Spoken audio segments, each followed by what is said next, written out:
Michael Essa, Matt Field, Dai Yoshihara, Vaughn Gittin Jr., Chelsea Denofa, Odie Bakshis, Ken Gushi, Peter Visick, James Dean, Travis Reeder, Chris Forsberg, Dean Carney, Ryan Littoral, Frederick Osbo, and Justin Pollock.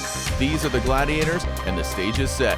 The first battle of the top 16 has the number 1 qualifier, Matt Field, going against the OG, Ken Gushi. He's been here since day 1, and unfortunately, he's never won in Long Beach, and he won't win today as Matt Field moves on. If I would have just got off it a half second sooner, it would have been just like out and through and done, but it was just like that, like as he was doing the downshift coming off, it just gave me this little bump. A highly anticipated battle between Denofa and Forsberg, with Forsberg high fives all around getting the win. You know, I thought it's gonna be a great battle. He's a great driver, you know, I was gonna push it. I had a really good lead run, and I think he followed me really well.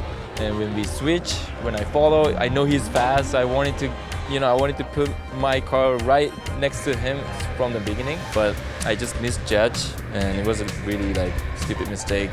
I hit the wall and I couldn't continue the run. Definitely not how I wanted to win, but we're moving on. Essa was fast, and we knew this in practice, so I knew that I was going to have to try very hard. And honestly, after my lead run, my spotter said, Essa, he was on you. He made one little bobble, but he was on you. You're going to have to give it all you got. And I knew that was going to happen, and then it really dawned on me, I got to push it really hard. We're in top 16 at Long Beach. So, Justin's pretty straight up, and he's been having some good luck this round. So we'll see if we can just get a good, clean run, and I'm really looking forward to it. All the drivers know what's at stake. Grinding away, our next battle is Battle of Ireland.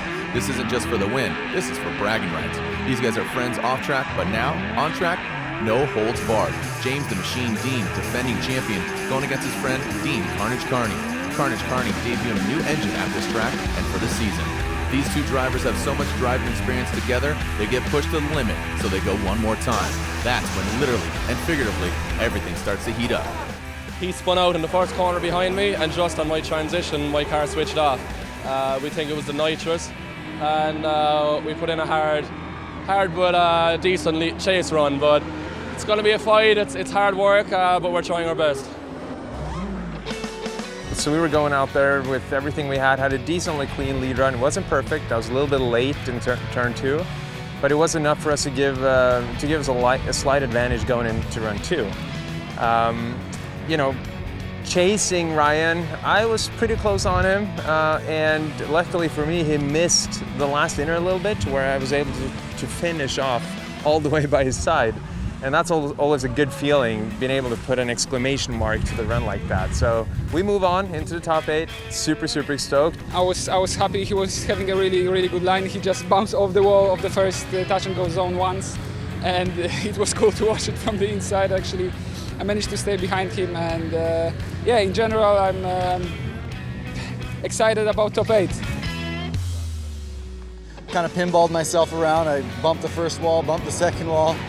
Made the inner clip, finished the run pretty smoothly. On the chase, I just knew I had to stick with him the best I could. And going through the course, it's hard following Vaughn. He's like lifting wheels, and it's loud and crazy. But second outer zone, I had him reeled in pretty well, and finished off the course pretty smooth, and ended up getting the win. Closing out the top 16, we enter into the grade 8, Forsberg versus Field. I knew Matt was going to be fast and clean. Pushing on through turn 1, pushing on through turn 2, and in my head I was like, this is sick, right? It felt great. And then as we left touch and go, as we left the judges wall, I knew in my head I needed to back off just a half second sooner, and I didn't, and I bumped him. And I had a little half spin and gained a little ground, dove back in. On my lead run, just went out there and threw down a sick lead run. Matt washed out in the transfer into the bridge wall, straightened out, and he hit the tires. Got lucky. So we need to review some data and figure out why that happened, because the car was amazing all weekend. The crew did great. It's just got to rethink and figure out what happened. For top 8, I had Justin Pollock. He's a Falcon Tire teammate, and man, that was a tough battle. So I tried as hard as I could, resulted in one more time. We gripped the car a little bit more, and then we got the win. So really looking forward to moving on.